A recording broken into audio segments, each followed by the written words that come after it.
लोकसभा चुनाव में पश्चिम बंगाल में बीजेपी ने जिस तरह से टीएमसी सुप्रीमो ममता बनर्जी और उनकी पार्टी को लगभग बराबरी की चुनौती दी थी, उससे लगा था कि लेफ्ट फ्रंट की तरह आने वाले दिनों में तृणमूल के भी दिन पूरे होने वाले हैं। लेकिन विधानसभा चुनाव में जीत की शानदार हैट्रिक के बाद तृणमूल कांग्रेस ने उपचुनाव में जिस अंदाज में भारतीय जनता पार्टी का सफाया किया है, वो राजनीति विज्ञान के छात्रों के लिए बंगाल की विशेष राजनीतिक परिस्थितियों पर शोध के अनेकों टॉपिक उपलब्ध करवा सकता है। उपचुनाव के रिजल्ट बता रहे हैं कि बीजेपी वहां हारी नहीं है, उसकी कमर टूट चुकी है और फिलहाल रिकवरी की संभावना दूर दूर तक नहीं दिख रही है। पश्चिम बंगाल में सत्ताधारी तृणमूल कांग्रेस किस कदर उपचुनाव में भाजपा को रौंदा है, उसका सबूत पिछले 3 चुनावों के वोट शेयर की तुलना करने से मिल जाता है। 2019 के लोकसभा चुनाव में पार्टी ने 42 में से 18 सीटें जीती थी और उसे 40.64% वोट मिले थे। इस साल मई में उसने 294 विधानसभा सीटों में से 77 पर कब्जा किया था और तब उसका वोट शेयर 38.13% था। लेकिन मंगलवार को जिन 4 विधानसभा सीटों के उपचुनाव के नतीजे आए हैं, उसमें पार्टी ने अपनी 2 सीटें भी टीएमसी के हाथों गंवा दी है और सिर्फ 14.5% ही वोट ला पाई है। भाजपा के आसपास अब बंगाल में लोकसभा के 17 सांसद और विधानसभा में 70 विधायक ही बच गए हैं। भाजपा के लिए सबसे चिंता की बात नॉर्थ बंगाल की दिनहाटा विधानसभा सीट पर उसकी करारी शिकस्त है।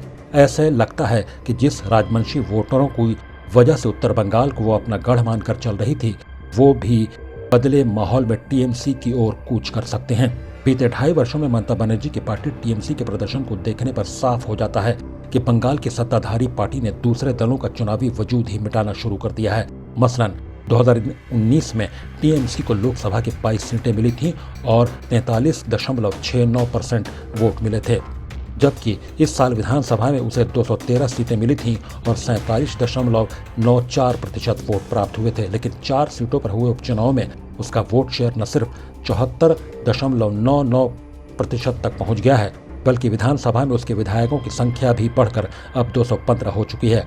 बंगाल में सत्ताधारी तृणमूल ने किस तरह से भाजपा को रौंदा है, उसका सर्वश्रेष्ठ उदाहरण केंद्रीय गृह राज्य मंत्री निशीथ प्रामाणिक का गढ़ माने जाने वाला दिनहाटा विधानसभा उपचुनाव का रिजल्ट है। लोकसभा सांसद होते हुए भाजपा ने पिछले विधानसभा चुनाव में उन्हें इस सीट से उतारा था।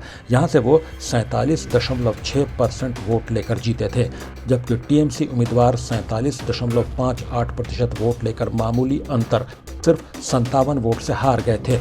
इस बार केंद्रीय मंत्री के लिए ये सीट प्रतिष्ठा की सीट थी और उन्होंने उसी हिसाब से यहाँ प्रचार भी किया। लेकिन उपचुनाव में यहाँ भाजपा सिर्फ हारी नहीं है, बल्कि वो बंगाल की राजनीति को लेकर नए सिरे से विचार करने पर मजबूर हो गई है।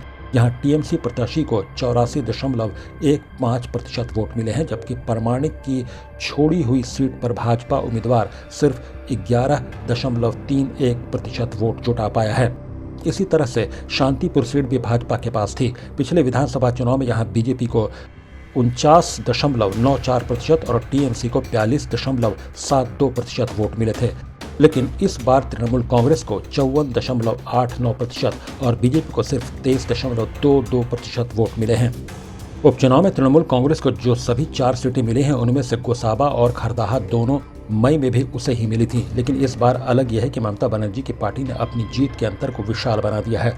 गोसाबा में पिछली बार टीएमसी का उम्मीदवार 53.99% वोट लेकर जीता था और इस बार उसे 87.19% वोट मिले हैं। वहीं भाजपा का वोट शेयर यहाँ 41.88% से घटकर महज 9.95% रह गया है। इसी तरह खरदाहा में पिछली बार टीएमसी 49.04% वोट लेकर जीती थी। इस बार उसे 73.59% वोट मिले हैं, जबकि बीजेपी का वोट शेयर 33.67% से घटकर 13.07% रह गया है।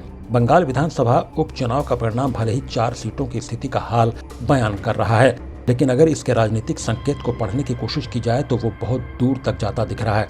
इसकी एक चौंकाने वाली बात यह है कि लेफ्ट फ्रंट, खासकर सीपीएम की वहां के वोटरों के बीच में पुनर्वापसी हुई है। विधानसभा चुनाव में पार्टी को महज 4.73% वोट मिले थे, लेकिन उपचुनाव में उसका वोट शेयर बढ़कर 7.28% हो गया है। शांतिपुर में पार्टी प्रत्याशी ने 19.57% वोट पाए हैं। हालांकि खरदाहा में उसके वोट शेयर में करीब 4% की कमी हुई है। प्रकाश पीयूष, महुआ आपके लिए।